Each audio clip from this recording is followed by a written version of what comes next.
నేను మామిళ్ళపల్లి అన్నపూర్ణ మామిళ్ళపల్లి విజయవాడ కిచెన్ విజయవాడ రుచులు అనే శీర్షిక నుంచి ఈరోజు పులిహార గోంగూర పచ్చడి చేద్దాం అనుకున్నాను. గోంగూర పచ్చడిని చాలామంది చాలా రకాలుగా చేసుకుంటారు. అప్పటికప్పుడు తీసుకొని వేయించి తాలింపు వేసి పచ్చిమిరపకాయలు వేసి చేసుకోవడం ఒక పద్ధతి. కొంతమంది గోంగూరని వేసి ఉంచి దానికి ఉప్పు కలిపి సంవత్సరం అంతా వాడుకుంటూ ఉప్పు గోంగూరలో తాలింపు వేసి నూరుకొని చేసుకుంటారు ఇంకొక పద్ధతి.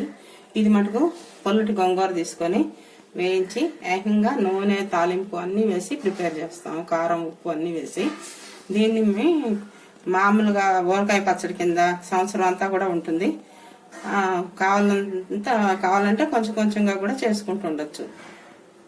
దీంట్లోకి అవసరమైనటువంటి పదార్థాలు ముందుగా నూనె లేకుండా ఉత్తగా బాండిలో వేయించి కళాయిలో వేయించి పెట్టుకున్నటువంటి గోంగూర, పొడి గోంగూర చూడండి, ఇలా పొడిగా ఉండేలాగా వేయించుకోవాలి. అంటే మనము గోంగూర తీసుకొని ఒలుచుకొని బాగు చేసుకొని ఒక 1 డే కంప్లీట్ గా గాలికి దీన్ని ఆరనివ్వాలి. ఆ లోపల ఉన్న తడి అంతా పోయేలాగా ఆరనివ్వాలి. అప్పుడు దాన్ని ఉత్తగా ఉన్నటువంటి కళాయిలో నూనె లేకుండా పొడి పొడిగా వేయించుకోవాలి. ఇలా వస్తుంది. పచ్చడి చేసుకోవడానికి ఈ గోంగూర ఇలా చేసుకుంటేనే కుదురుతుంది. తర్వాత దాంట్లోకి ఇది ఒక 1/2 kg గోంగూర ఉంటుంది. దాంట్లోకి ఒక 100 గ్రాముల చింతపండు వేడి నీళ్ళల్లో నానబెట్టి పెట్టుకొని ఉంచుకోవాలి. ఇవన్నీ తాలింపు గింజలు, ఉప్పు, కారం నేను చేస్తున్నప్పుడు మీకు అన్ని చెప్తాను. ప్రస్తుతానికి ఈ గోంగూరని చింతపండుని మిక్సీలో వేసాక మళ్ళీ స్టార్ట్ చేస్తాను. ఇప్పుడు గోంగూరని మిక్సీలో వేసి తీసాను. ఈ గోంగూర మరీ మెత్తగా పేస్ట్ లాగా చేసుకోకండి. కొంచెం అలా చూసారా, ఇలా అంటుంటే కొంచెం తాళ్ళుగా కనిపిస్తుంది. అలా ఉంటేనే బాగుంటుంది. మొత్తం కలిసిపోయి పేస్ట్ అయిపోయింది అనుకోండి, సహజంగా గోంగూరలో ఉండే రుచి మనకి తెలియకుండా పోతుంది. ఆ తర్వాత ఈ వేడి నీళ్ళల్లో మరిగించి పెట్టుకున్నటువంటి చింతపండును కూడా మిక్సీలో వేసుకోవాలి. ఆ మిక్సీలో వేసుకున్న గుజ్జు ఇదనమాట.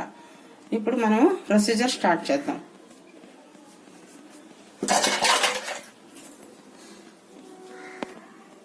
ఈ పచ్చడిని మనం కళాయిలో చేసుకునే కంటే ఒక స్టీల్ గిన్నె ఏదన్నా దాన్ని సరిపడాగా తీసుకొని ఆ గిన్నెతో చేసుకున్నాం అనుకోండి, దీన్ని ఒక 2 రోజుల పాటు రుచి చూసి అది బాగా ఊరిన తర్వాత మనం బాటిల్లో సర్దుకోవచ్చు. అందుకని కళాయిలో కాకుండా నేను ఇది మీకు గిన్నెలో చేసి చూపిస్తున్నాను. ఈ గిన్నెలో ఒక 200 గ్రాములు, ఒక 100-150 గ్రాములు సుమారుగా ఉంటుంది గ్లాస్. చూడండి, ఈ గ్లాసులో 3 వంతులకి నూనె తీసుకోవాలి. అన్ని పదార్థాలు నేను ఈ గ్లాస్తోనే మీకు కొలిచి చూపిస్తున్నాను. ఎందుకంటే ఇది ఇలాగే ఇంకా కొంచెం పెద్ద క్వాంటిటీలో చేసుకుంటే మీకు బాగా నిల్వ ఉండిపోయే పచ్చడి అన్నమాట, పాడవద్దు. అందువల్ల మీకు కరెక్ట్గా కొలతలు చూపిస్తున్నాను. దీంట్లోకి నూనె వేసుకొని మనం స్టవ్ వెలిగించి నూనె కాగితే దాంట్లో పోపు సామాన్లు వేసుకుందాం.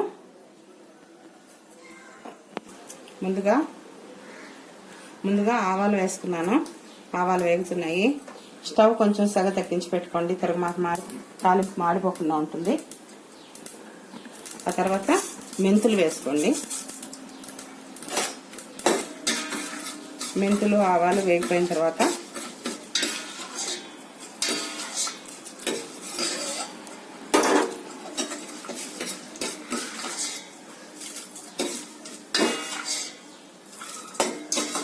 ఎండుమిరపకాయలు వేసుకోవాలి.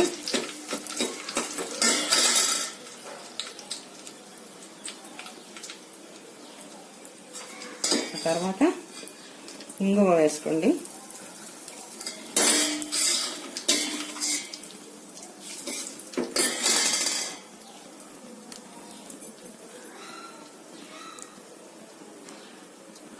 ఈ వేగన్ పోపు సామాన్లలో మనం ఈ నూనె కూడా మీరు మామూలు నూనె కంటే ఏఎస్ బ్రాండ్ పప్పు నూనె కనుక వాడుకుంటే పచ్చడికి ఎక్స్ట్రాగా రుచి వస్తుంది. ఏఎస్ బ్రాండ్ పప్పు నూనె ఫ్లేవరు చాలా బాగుంటుంది. పచ్చడికి ఆ నూనె వాడడం వల్ల చాలా మంచి రుచి వస్తుంది. అందుకని ఊరగాయలకి దేనికైనా సరే మీరు ఏఎస్ బ్రాండ్ పప్పు నూనె వాడుకోండి. ఇప్పుడు ఈ నూనెలో తర్వాత తాలింపు గింజలన్నీ వేగిపోయాయి. దీంట్లోకి మనం గుజ్జుగా చేసుకున్నటువంటి చింతపండుని వేసుకుందాం.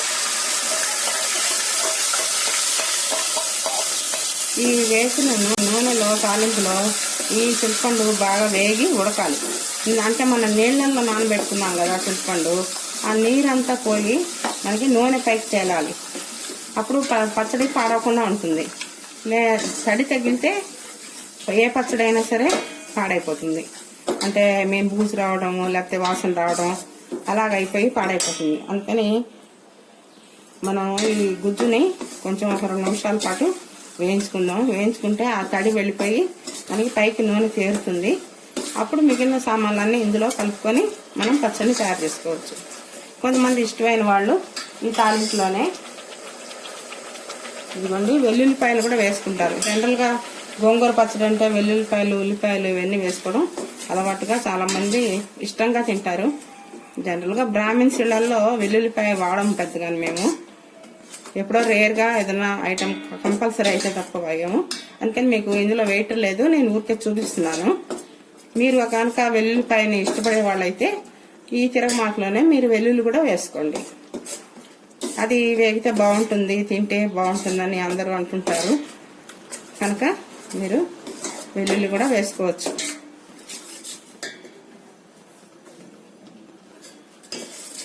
ఉడకాలి, ఈ నూనెలో ఈ చింతపండు గుజ్జు ఉడకాలి.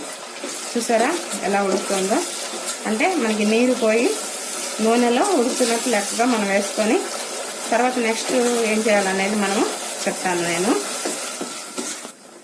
చింతపండు ఉడికిపోయింది, నూనె, తాలింపు, చింతపండు అన్నీ కూడాను పర్ఫెక్ట్గా సెట్ అయ్యాయి. ఇప్పుడు ఇందులోకి మనము ఇందాక నూనె కొలిచిన గ్లాస్ లాంటిదే ఇది కూడా అంతే కొలతతో 3 వంతులకు వచ్చేలాగా కారం పొడి వేసుకోండి. కారం ఈ పచ్చడికి ఏ ఊరగాయకైనా సరే కారం ఎర్రగా ఉందనుకోండి, చూసి చూడంగానే చాలా అట్రాక్టివ్గా కనిపిస్తుంది. అబ్బాయి ఇదేదో బాగుంది, ఎర్రగా ఉంది పచ్చడి, ఒకసారి తిని చూద్దాం అనే ఫీల్ మనలో కలుగుతుంది అనమాట. అందుకని వీలైనంత మటుకు ఎర్రటి కారం 3 మ్యాంగోస్ కారం వాడారనుకోండి, దాంట్లో అది చాలా ఎర్రగా ఉంటుంది. అలాంటిది ఏదైనా తెచ్చుకొని మీరు వేసుకోండి. తర్వాత ఉప్పు కూడా అదే క్వాంటిటీ. మనం కారం ఎంత తీసుకున్నామో, నూనె ఎంత తీసుకున్నామో అలాగే గ్లాస్ 3 వంతులకి ఉప్పు కూడా తీసుకోవాలి. ఎందుకంటే ఇందులో చింతపండు గుజ్జు, తర్వాత గోంగూర కూడా పుల్లగా ఉంటుంది కనుక గోంగూర పులుపు అన్నింటికి సరిపడాగా మనము ఇది తీసుకుందాం. ఉప్పు తీసుకుందాం. ఉప్పు అంతా కూడా శుభ్రంగా ఈ గుజ్జులో కలిసిపోవాలి. తర్వాత మెంతిపిండి, మెంతులు వేయించుకొని వేయించుకున్న వాడిని మెత్తగా మిక్సీలో పొడి చూసాను. ఇప్పుడు ఈ ఉడికినటువంటి గుజ్జులో కారం, ఉప్పుతో పాటు మనం మెంతిపిండిని కూడా వేసుకోవాలి. మెంతిపిండి అంటే తిరగమాతలో మనం మెంతులు వేసాం, అయినప్పటికీ మెంతిపిండి అనేది ఊరగాయకి మంచి రుచి, సువాసన వచ్చేలాగా చేస్తుంది. అందుకని ప్రతి ఊరగాయలోనూ మనం కారంతో పాటు మెంతిపిండి కూడా కొంచెంగా కావాల్సినంత ఒక 1/2 స్పూన్ అన్నమాట ఇందులోకి సరిపోతుంది వేసుకోవాలి. అలాగే కొంచెంగా పసుపు వేసుకోవాలి. ఏ ఊరగాయలో అయినా పసుపు, కారం, ఉప్పు, మెంతిపిండి ఇవన్నీ కూడా చాలా కామన్ థింగ్స్ అన్నమాట. అన్నింట్లోనే వేసుకుంటాం మనం. ఇప్పుడు ఇందులో అయిపోయింది, అదంతా పొడి ఉడికిపోయింది, గట్టిగా అయిపోతుంది చింతపండు. దాంట్లోకి ఇప్పుడు మనం గోంగూర వేసుకొని కలుపుకుందాం. మనం మిక్సీలో వేసుకున్నాం కదా గోంగూర, ఆ గోంగూర కచ్చాపచ్చాగా వేసుకోవాలి. గోంగూర పేస్ట్ లాగా ఉండకూడదు. ఆ కచ్చాపచ్చాగా మనం చేసుకున్నటువంటి గోంగూరని ఇందులో మనం కలుపుకుందాం. ఒకవేళ నూనె మనకి కొంచెం తగ్గినట్టుగా అనిపించింది అనుకోండి పచ్చడిలో, మనం ఇప్పుడు పైనుంచి కూడా మళ్ళా నూనె మనం కొంచెం వేసుకోవచ్చు. వేసుకుంటే శుభ్రంగా ఆ ఊటతో సరిపోతుంది అన్నమాట. ఇప్పుడు ఇందులో కొద్దిగా నూనె కొంచెం తగ్గినట్టుగా అనిపిస్తుంది. అంటే మనం గ్లాస్ 3 వంతులు కాకుండా నిండా కనుక తీసుకుంటే మనకి సరిపోయేది. ఆ వార కొద్దిగా నూనె వేస్తాను ఇప్పుడు.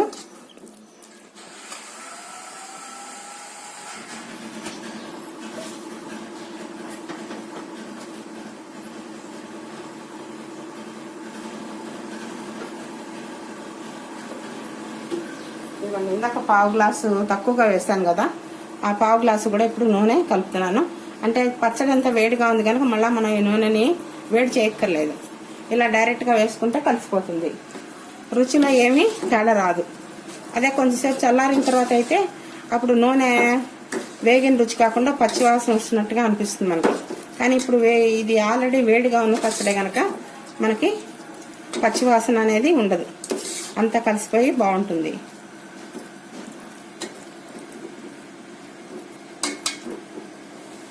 ఇదిగోండి గోంగూర పచ్చడి రెడీ అయింది. ఒక అరగంట నానిన తర్వాత నుంచి మనము ఈ పచ్చడిని వేసుకోవచ్చు. ఈ పచ్చడిని జాడీలో పెట్టుకొని సీసాలో కానీ పెట్టుకొని ఎన్ని రోజులు వాడుకున్నా రుచి కానీ రంగు కానీ వాసన కానీ ఏది మారదు, చాలా టేస్టీగా ఉంటుంది. ఇందులో కొంతమంది మేగడ, పెద్ద ఉల్లిపాయలు అవన్నీ కూడా నంచుకొని తినడానికి ఇష్టపడతారు, చాలా టేస్టీగా ఉంటుందని. మీరు కూడా అలా ఏదైనా అలవాటు ఉంటే తినండి, ఈ రుచిని ఆస్వాదించండి.